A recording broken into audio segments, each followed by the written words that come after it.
Fala galera, Nerdbully aqui com vocês hoje e vou comentar aqui com vocês 10 quadrinhos para jogar RPG. Vocês sabem, eu jogo RPG faz um tempo. Na verdade, acho que o RPG e os quadrinhos surgiram um pouquinho mais ou menos na mesma época na minha vida, os quadrinhos um pouco antes, mas eu desenvolvi o gosto por essas duas formas de arte ao mesmo tempo e eu sempre achei que elas estavam muito ligadas, né? Principalmente por conta que tanto quadrinhos quanto RPG, eles lidam com contação de histórias. Na verdade, é um meio para você contar uma história. Eu sei que tem pessoas que divergem dessa postura. Não necessariamente um quadrinho vai contar uma história, mas a maioria conta, né? E RPG é essencialmente uma contação de histórias, né? Em grupo. E eu sempre achei que essas duas formas de arte elas têm muito a ver uma com a outra por conta disso, né? Você não joga RPG sem ter uma boa imaginação, e para você ter uma boa imaginação você tem que consumir produtos culturais, você tem que ter acesso a livros, você tem que ter acesso a quadrinhos, a cinema, enfim, você tem que alimentar sua imaginação de alguma forma. Eu acho que uma das melhores maneiras de você alimentar sua imaginação é com quadrinhos. Então eu listei aqui 10 quadrinhos interessantes, né? São só quadrinhos medievais, tá? Medievais que eu digo assim, né? Eu sou historiador e a gente sempre tem que ter um cuidado, né? Então sempre no meu grupo de RPG a gente brinca que são medieval estilo Xena, né? Que é aquela coisa assim, você não sabe, não, é assim, é uma coisa inspirada, né? Uma fantasia medieval, mas não é exatamente medieval, mas acho que vocês entenderam o espírito da coisa, né? Na verdade, são quadrinhos que vão te ajudar a jogar basicamente RPG de fantasia medieval. Eu juntei então aqui 10 quadrinhos para te inspirar, não necessariamente Dungeons and Dragons, mas qualquer RPG aí que você for jogar de fantasia medieval, e aí tem várias subdivisões, né, a fantasia medieval. E mesmo se você nunca jogou RPG, se você quer de repente conhecer esses quadrinhos, também são bons, independentemente de você jogar RPG ou não. Mas se você joga RPG ou se você quer conhecer, pô, você teve curiosidade para entender um pouquinho melhor, muito provavelmente você vai começar a jogar RPG por um jogo de fantasia medieval, né? E muito provavelmente será Dungeons and Dragons. Mas se não for também, eu não comecei assim. Meu primeiro jogo de RPG foi o Desafio dos Bandeirantes, que foi o segundo RPG nacional a ser lançado, mas o primeiro com temática, né, uma temática nacional, uma temática brasileira muito legal também, mas eu sei que a maioria começa a trajetória no RPG pela fantasia medieval e dentro da fantasia medieval, dentro do Dungeons and Dragons, por isso que eu escolhi fazer essa seleção só com RPGs, perdão, só com quadrinhos que abordam histórias de fantasia medieval. Então, eu dividi aqui, né, por que esses quadrinhos me chamaram a atenção? Você sabe que tem três pilares que essas histórias seguem, né? Como é que você identifica uma boa história ou como é que você classifica, né, uma boa história? O que ela tem que ter? Né, uma boa história. Então, basicamente, são três coisas aí que eu dividi. Né? Então, tem a ambientação. Então, é aquele mundo, né, toda a fantasia medieval. Você está conhecendo um mundo novo, que às vezes ele é mais ou menos parecido com o nosso. Né? Então, a ambientação pega muito. Né? Eu lembro quando eu comecei a ver o Game of Thrones, o que me pegou bastante foi a questão da ambientação, né, com os Westeros, né, o que são os Sete Reinos, o que é aquela história da Mão do Rei. Então tudo isso entra na ambientação. O segundo ponto são os personagens, né, você tem que criar personagens interessantes, bem desenvolvidos. Né, e o terceiro ponto é a trama, né, ou seja, a história que você vai contar com aqueles personagens e naquela ambientação. Então tudo isso, né, forma uma boa história. Se você conseguir uma ambientação interessante, personagens interessantes e uma trama interessante, é assim que você vai envolver. Claro que dependendo da história tem aspectos mais ou menos interessantes. Né? Eu acho, por exemplo, no Game of Thrones, já que eu peguei esse exemplo, a ambientação é a coisa que sempre me chamou mais atenção. Mas óbvio que os personagens e a trama são bons, mas eu lembro que aquilo que mais me chamou a atenção quando eu comecei foi, sem dúvida nenhuma, a história dos Sete Reinos e o Westeros, etc. Tá? Então são esses três pilares aí. Vou começar com Holy Avenger, do Marcelo Cassaro e da Erika Havano, que eu acho que é o quadrinho aqui que eu selecionei que mais tem a ver com RPG, até porque ele começou de um RPG, né? Então o pessoal lá da Dragão Brasil, eles tinham várias matérias sobre né, que abordavam fantasia medieval para os RPGs, né? Essa Dragão Brasil era uma revista de RPG, que voltou agora recentemente via financiamento coletivo. E aí, na edição 50, para comemorar, eles decidiram pegar todas aquelas matérias que eles tinham lançado sobre fantasia medieval e colocar num único mundo, né, que é o mundo de Arton, mas aquele cenário, então eles batizaram de Tormenta e ficou o cenário oficial da Dragão Brasil. E Holy Avenger é o quadrinho ambientado nesse cenário, né? Fez muito sucesso, ainda faz, né, até hoje, e é bem interessante, né? Ele tem esse estilo mangá.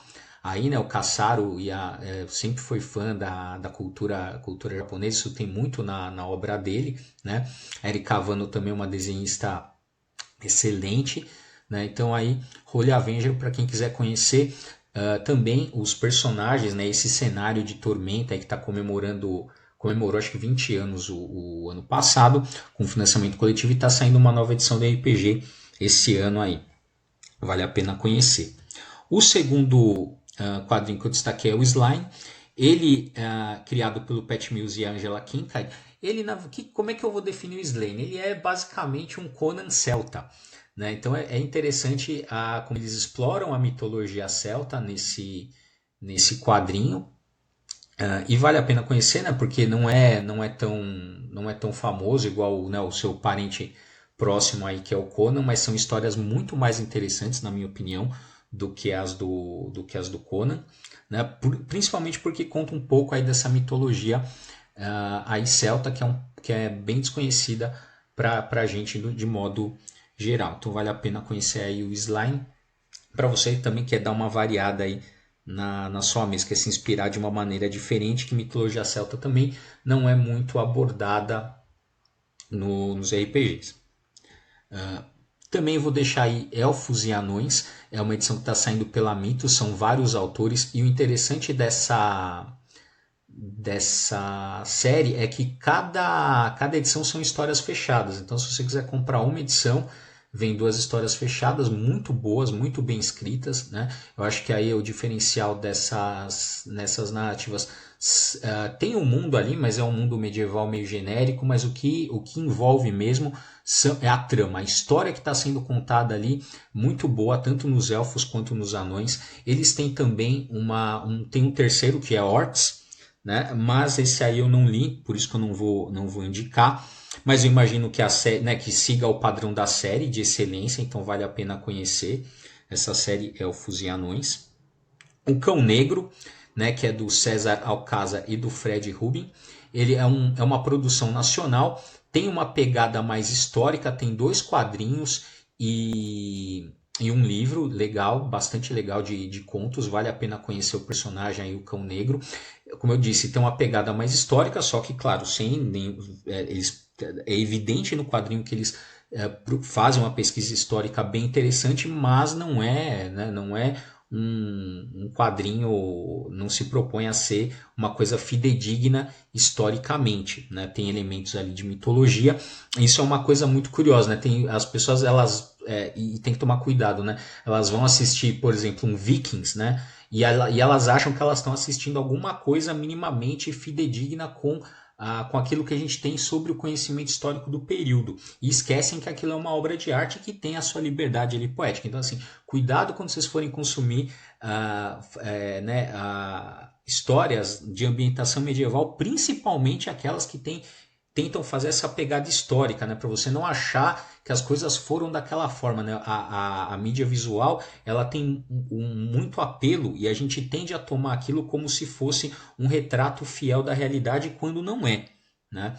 Mesmo um romance histórico muito bem pesquisado, né, como é o caso do Cão Negro aqui, né, uma história que tem uma pesquisa bem interessante, mas ela não é um documento histórico, ela não é, pelo menos não da época medieval, né? Então, mas é muito legal e vale a pena conhecer aí o Cão Negro, esse personagem também que lembra um pouco o Conan em alguns aspectos, tá? Mas ele tem toda uma pegada própria e vale a pena conhecer. Tem o Legado Vudakol, aí do Thiago Oaks e do Ricardo Souza. Muito bacana também, é uma história ambientada num reino anão, né? Os personagens são basicamente anões, que é uma das raças de fantasia medieval mais famosa, né? As principais, né?